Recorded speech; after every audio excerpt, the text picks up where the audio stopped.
Hola, y me da muchísimo gusto hacer esta entrevista con José Antonio González, director de Pemex. Qué gusto, José Antonio. Muchas gracias, gracias por tenerme aquí. A ver, una entrevista muy personal. Naces en Coatzacoalcos, platícame de esos primeros años en esta ciudad muy petrolera, paradójicamente, donde estás ahora.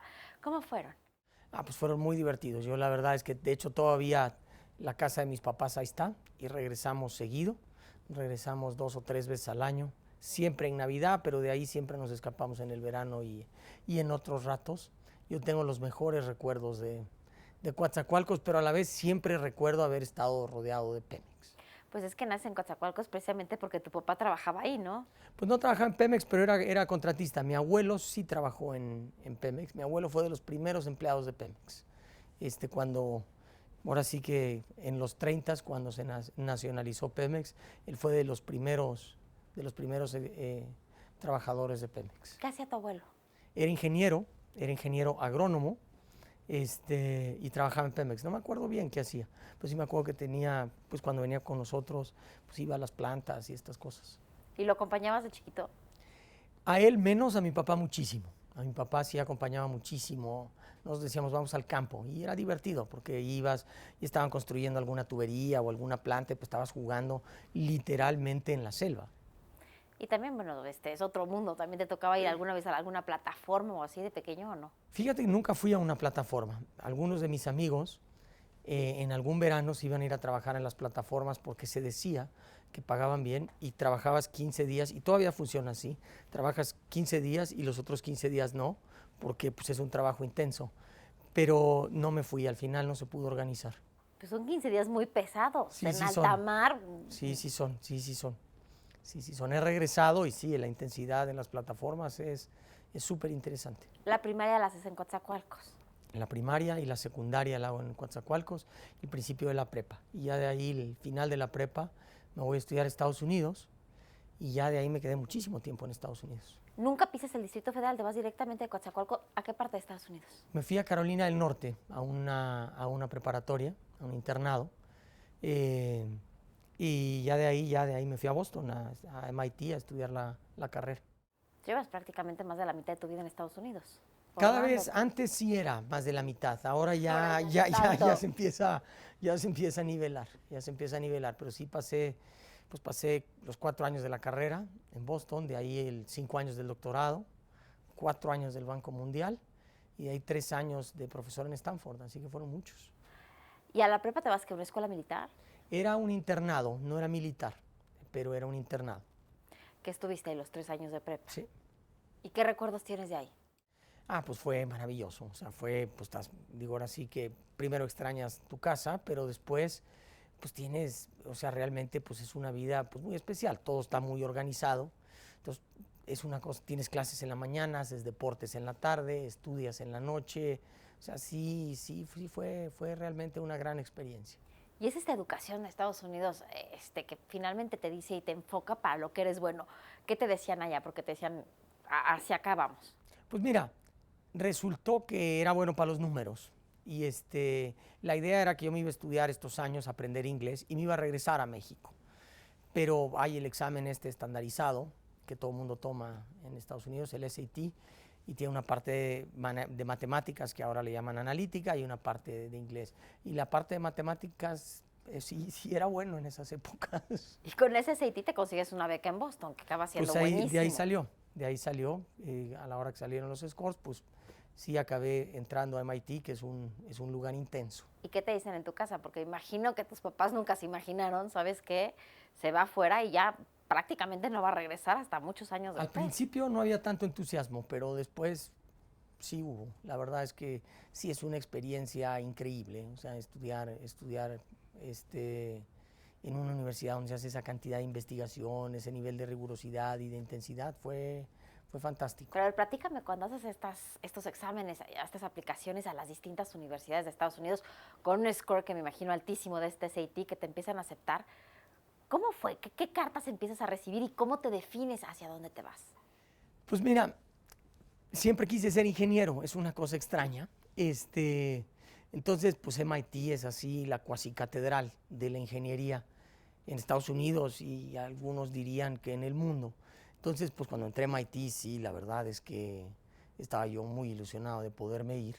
Y de ahí resultó que en MIT, entre comillas, te fuerzan a que tienes que tomar una clase de humanidades al semestre para mantenerte balanceado.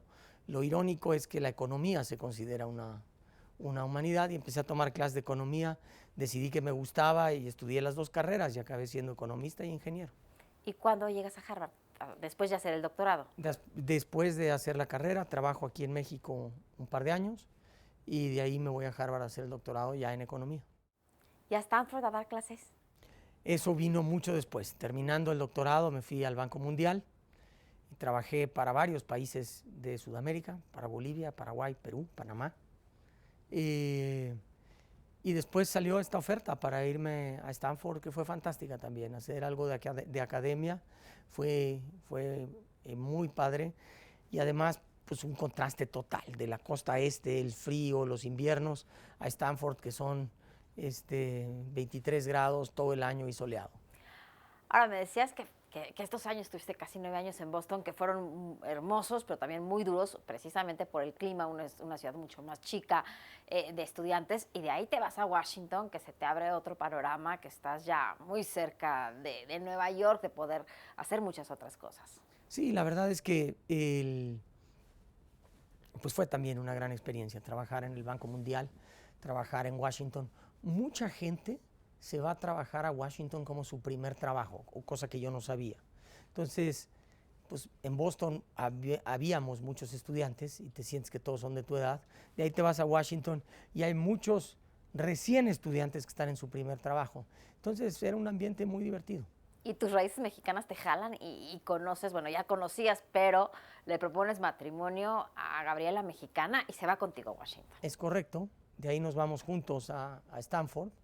Ella estudia una maestría, yo doy clases, y de ahí me regreso aquí a México con Agustín Carstens, que me invita a que sea su coordinador de asesores en Hacienda, y trabajé ahí 10 años, y conocí a un montón de gente con las cuales he hecho una enorme amistad, y que pues aquí seguimos batallando notoriamente Pepe Mid, ¿no?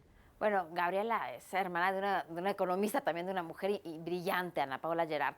Tu relación con ellos también es muy cercana, ¿no? Es correcto. También tengo una relación cercana con ellos. ¿Y economista también, Gabriela, no? No, ella es abogada. Trabajó en Secofi, lo que hoy es Economía, antes era Secofi, en la negociación del Tratado de Libre Comercio. ¿Y cómo la convences que se vaya a Washington contigo? Esa es una historia larga que entraremos en otro momento. Ay, platícanos, sintetízanos. Ahora sí que fue un proceso de negociación casi como el del TLC. ¿Así se rehusaba? No. La verdad es que bastante bien. Los dos estábamos interesados en que, pues ahora sí que en vivir juntos y demás. ¿Y tienes cuántos hijos ya? Tenemos 3 hijos. Un niño, una niña y un niño. Así que todos están chicos. El más grande está en la secundaria y los demás están en la primaria. ¿Y te acompañan a veces para ver lo que estás haciendo? Porque imagino que tienes poco tiempo para la familia. Pues mira, tengo una anécdota. Cuando me cambié del IMSS acá, el más chiquito me dijo, no entiendo, papá, antes había hospitales, curabas gente, curabas niños, y ahora nada más tienes gasolinerías. Y no me atreví a decirle que las gasolinerías no son de Pemex, pero bueno, él con eso se quedó, así que sí.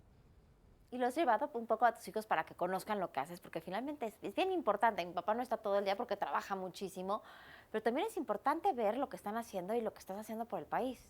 Sí, es correcto. Se han venido aquí a la oficina. En el IMSS sí fuimos a hacer varias cosas. Aquí no he tenido tiempo, he estado concentrado en el programa de ajuste. Pero cuando salgamos, ahora sí que, como decía yo de chico, al campo, me acompañarán. Que seguramente seguirán tus pasos, porque muchas veces te dicen, ay, está ahí porque es hijo de tal. Y lo que pasa es que desde chiquitos escuchas en las sobremesas lo que hacen tus papás, lo que hicieron tus abuelos, y eso te acaba llamando. Y tú llevan ya 3 generaciones trabajando prácticamente en cosas muy similares. Sin duda. Bueno, yo no había trabajado en nada que tuviera que ver con Pemex en toda mi vida hasta ahorita. Entonces sí fue el destino. A ver, José Antonio, ¿qué te gusta hacer en tu tiempo libre? Jugar tenis y andar en la bicicleta. Esas son mis hobbies y andar leyendo, eso también. Pero haces hago. bici de fondo, ¿no? Sí, de ruta, sí. ¿Y distancias de dónde a dónde? Pues depende de cómo ande de condición. Pero hay una excursión notoria que se oye muy sofisticada, pero que no lo es tanto. Hay una, entre comillas, una ruta de México a Acapulco en 3 días y que realmente fue muy divertida, muy divertida. Suena mucho más difícil de lo que es. Son en 3 días, entonces se divide y está muy bien organizado. Bueno, pero el Tour de Francia, ¿cuánto dura? Un chorro, la ruta. Sí, nada más que sí, eso es otra cosa. Eso ya Eso para es otra- profesionales. eso es otra cosa. Y sí, jugar tenis no es un juego, es una religión. Jugaba desde chico, jugué para el equipo de la universidad, entonces pues sí.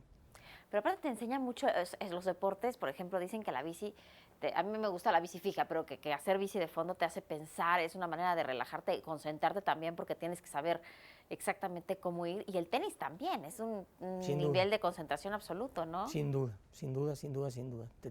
No puedes estar pensando en estas cosas. A veces te pones a pensar en estas cosas y no lo haces bien. Así que tienes que tratar de concentrarte y eso ayuda. Me dices que te gusta leer, ¿a qué horas lees cosas de diversión? Pues a ratitos, en las vacaciones y en los aviones. ¿Qué lees? Soy de bastante trivial, novelas y cosas de estas. A ver, ¿cuál nos recomiendas? No, ahora sí que hay muchas, pero va a decir que le estoy haciendo propaganda, pero leí la última novela de Aguilar Camín, la de Adiós a los padres, que me encantó. Así que pues, cosas de estas, obviamente lectura obligada, si alguien lee novelas es García Márquez, pero están los españoles, Carlos Ruiz Zafón, que también me gusta, en fin. A ver, el día más feliz de tu vida. No, ha habido muchos, ha habido muchos. Difícil de escoger, pero relacionados con la familia, con los hijos. ¿El más triste? Ha habido menos. Ha habido menos, habrá que pensarlo. A ver, complétame esta frase. José Antonio González Anaya es... Buena pregunta, no lo sé, ¿eh? Todavía estamos buscando qué ser y qué hacer, pero lo hacemos con mucha pasión. Muchas gracias.